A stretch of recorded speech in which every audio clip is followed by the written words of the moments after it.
जा रहे हैं जी मुल्तान शहजाद भाई कोल। ज्यादा नहीं असी इतना कर सकते हैं कि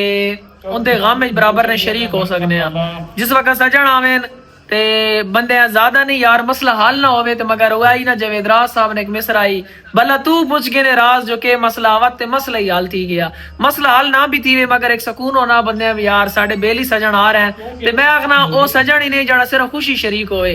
दुख ना बंदा जड़ा सजन होना असा सजन होंदा मगर मेरे वाल जरा इंज कि मेरे 1 मिलियन जिस टाइम फॉलोवर होया शहजाद भाई मेरे को आए है रिजवान नु भेजा ने उस तो पहले 14 अगस्त मैं उन्हें मदू किया दावत दी आई तो 14 अगस्त भी मेरे को आया है। इस वास्ते उन्हें आन के साडे इलाके इज्जत दी साडे को आए ते मैं हुण मियां वाली बैठा इस वक्त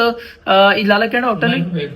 चरसी शनवारी ते का होटल हां इत्ते असी शनवारी होटल ते बैठे हैं तो खाना शाना कहने हैं थोड़ी देर रुके हैं ते मियां वाली तो डायरेक्ट असी जा रहे हैं। मियां वाली ने जितने सुवीवर हो सो सलाम हो गया शहजादे हो ते माशाअल्लाह जड़ा उन्हें इत्थे साइन मिले ना होटल वाले जानने हैं माशाअल्लाह ने बड़ी इज्जत दी तुसां ते बाकी इंज कि जनाब असी उत्थे जाके जो भी वाकया होया सारी गल तुसां नाल यूट्यूब ते शेयर करे टिकटॉक ते ऑलरेडी मैं दस रहा ठीक है ते इंशाअल्लाह मैं पूरी अपडेट देसां ते मेरा वजन एक ही मकसद है। वैसे शहजाद भाई मां दावत दी हुई कि शमी भाई तुसां मेरे को लाजमी आवना उस वक्त दावत दी ना जिस वक्त तो मेरे को आया है इत्थे ठीक है ते मेरा दिल है कि उन उम्र तो वापस आसन ते मैं उन्हां कोल वैसा वंज के जड़ा उम्र नूं मुबारकबाद देसां मगर गल इंज कि उन्हां हुए जड़ा मंजूर खुदा होना ई उन्हां ते आफत आवणी आई ते ओ अज उम्र ते पहुंचियां नो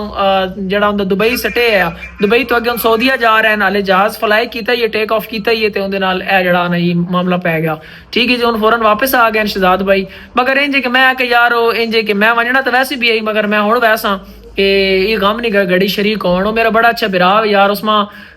बड़ी इज्जत दी और बड़ी वफा की थी मेरे नाल ते मेरा भी हक बनना मैं जा रहा जो भी अपडेट हुई तुसां कोई भी सवाल है शहजाद भाई ने रिलेटेड तुसी कमेंट पूछ सकते हो मैं इंशाल्लाह कमेंट रीड करके शहजाद भाई को पूछ के तुसां रिप्लाई करे सा कोई भी अपडेट हुई मैं जनाब से जरूर देसा। अगर तुसी चैनल ते जुड़ रहे हो सब्सक्राइब कर छोड़ो इंशाल्लाह अच्छे अच्छे व्लॉग तुसां वास्ते आसन ये छोटी जी अपडेट तुसां देवनी आई मैं मैं जा रहा ठीक है। कोई भी सवाल होवे तो मैं इंशाल्लाह अपने शहजादियां दे से अपना ढेर सारा ख्याल रखना और ढेर सारी दुआ करनी अल्लाह पाक ने ज़ात जल्द अज जल्द चाचू सादे का जड़ा ना शहजाद भाई उनके कोल वापस जड़ा ना पहुंचा देवे उसी इंशाल्लाह आने दुआ आदन किस्मत बदल देनी सारे मामला दुआवां नाल ही हो सन ते इंशाल्लाह और भी जो कुछ करने जोगे साडे अदारे साडी सीएम पंजाब साहिबा उस तो बाद सीसीडी पुलिस पंजाब पुलिस जितने भी अदारे वन सारे माशाल्लाह बहुत अच्छा काम कर रहे हैं मगर वेखो जड़ी गल जिथे लिखी होंदी होना उंजी है ठीक है। इंसान कुछ नहीं कर सकना वो चाहे तो कौन फरमा के जग सारा बना सकता है और ना चाहे तूफान करके किला मिटा सकता है। अल्लाह पाक ने जात नहीं हुक्म नाल ही सारा कुछ होंदा वो ना चाहे कोई मक्खी ने खाप टेंगा नहीं कर सकना मगर साड़ी अल्लाह पाक अगे दुआ है कि अल्लाह पाक ने जात साडे जनाब शहजाद भाई के वालिद चाचू सादे का जल्द अज जल्द वापस उनके घर तक पहुंचावे क्योंकि यार शहजाद रोंदे हरम शरीफ ने अंदर बहुत ज्यादा दुख होया इसी वजह तो मेरे को वह घर बैठ नहीं हुआ। जितने भी मेरे मुशायरे आए जितनी भी मेरी डेटा है ना मैं सारियां तर्क करके सारे मसरूफियात छोड़ के तुहानू भी पता शादियां का सीजन चल रहा डेली मुशायरे हो रहे हैं डेली असी भी प्रोग्राम ते होंदे हैं पंजाबी शायरी करते हैं तुहानू पता तुसी टिकटॉक ते वेखने रहंदे हो शायद यूट्यूब ते मैं नवां वां इस तो तुसी जड़ा ना